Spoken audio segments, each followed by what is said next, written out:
All right. Oh yeah, I finally heated up in here. I heated it up a lot. Romans was always my favorite, but I know Romans and Psalms. That's what it says today in Isaiah.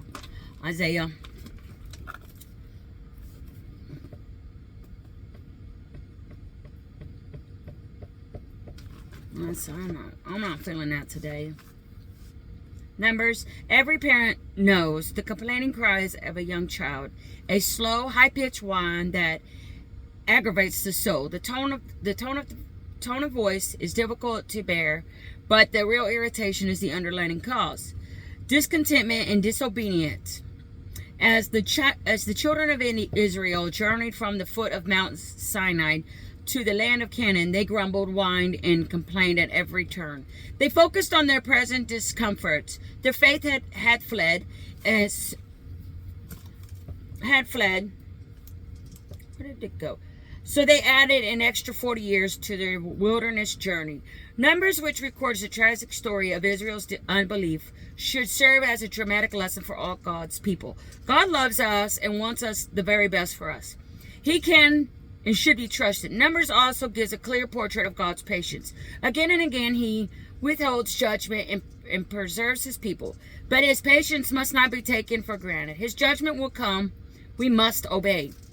At the time when the book of Numbers picks up this story, the nation of Israel was camped at the foot of Mount Sinai. The people had received God's law and were preparing to move. A census was taken to determine the number of men fit for military service. Next, the peoples were set apart for God. God was making the people spiritually and physically ready to receive their inheritance. You hear that? And that's always been my big belief. You're not going to only be spiritually physical. You're not going to be spiritually and physically ready. You're going to be physically ready. You got to be physically ready for this. Maybe that's why they put all that stuff on us. I mean, like, get ready. Spiritually, mentally, emotionally, physically, all of it. There's quite a bit into it, just taking account for it. But don't get stressed out over it. Don't sit there and be like questioning everything.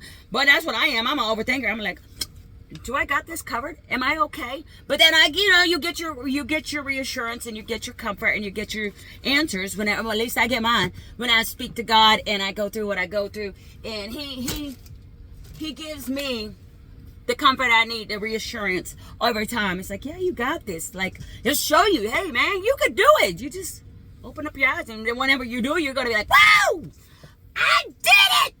Oh man, I do that every time. Like today, I was happy. I don't even know how I did that number, but I've been waiting for me to do that without direction.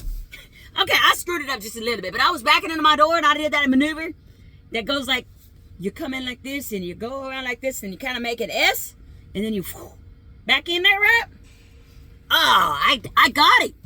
Not one door over, not the. It's been some months, but I'm like, whoa, I did it. Boy, I was so freaking proud of myself. I went over a little bit. I don't understand. Maybe I turned my wheel too much to the right. I cranked it too far to the right, I bet. But my trailer wasn't moving. But I had to take accountability and move a little slower because my tires were all the way to the rear of the trailer. And I didn't remember that. I'm used to seeing it move fast. It moves slower whenever they're to the back. When they're further to when the tires are further to the front of the trailer, then it moves faster. Yeah, so I didn't take that into account and then I try to take off on me, and I'm like, oh no, stop it! Where are you going? I'm backing that ass up. I backed my ass up the wrong way. I put some new spin on that. You ever heard that song? Back that thing up. Back that thing up. Put the spin on that thing. I was like, back that ass up. I was. I'm like, I'm getting better though. I still get out and check. I get out, look, and check everything, man. Always. That's what go is. Get out and look. And I will probably do that forever. Even when I'm skilled. But I probably, when it's getting colder like it is right now, because my legs are cold. I got cold quick. The jeans do not feel good in the cold. Listen, look at him. Look, he's got the zoomies. Get out of here. He got the zoomies. He wakes up happy. I wake up happy.